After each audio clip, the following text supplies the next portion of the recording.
for Grandma. Grandma, from high up on the rooftop, could see everything that was going on, and she didn't like what she saw. She wanted to be the center of attention, and nobody was taking the slightest notice of her. George and Mr. Cranky were running around and getting excited about the enormous animals.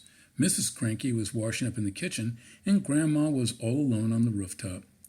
"Hey, you!" she yelled. "George, get me a cup of tea this minute, you idle little beast!" "Oh, don't listen to the old goat," Mr. Cranky said. "She's stuck where she is, and a good thing, too." "But we can't leave her up there, Dad," George said. "What if it rains?" "George!" Grandma yelled. "Oh, you horrible little boy, you disgusting little worm! Fetch me a cup of tea at once and a slice of currant cake!" "We'll have to get her out, Dad," George said. "She won't give us any peace if we don't." Mrs. Cranky came outside, and she agreed with George. "She's my own mother," she said. "She's a pain in the neck," Mr. Cranky said. "I don't care," Mrs. Cranky said. "I'm not leaving my own mother sticking up through the roof for the rest of her life." So, in the end, Mr. Cranky telephoned the crane company and asked them to send their biggest crane out to the house at once.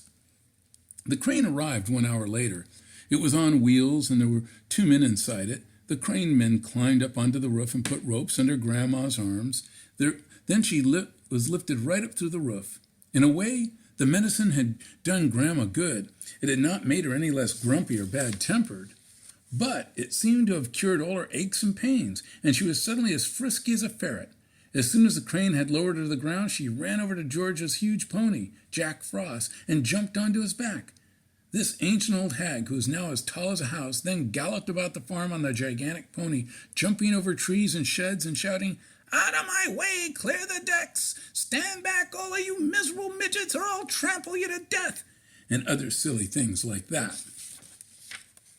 But because Grandma was now much too tall to get back into the house, she had to sleep that night in the hay barn with the mice and the rats.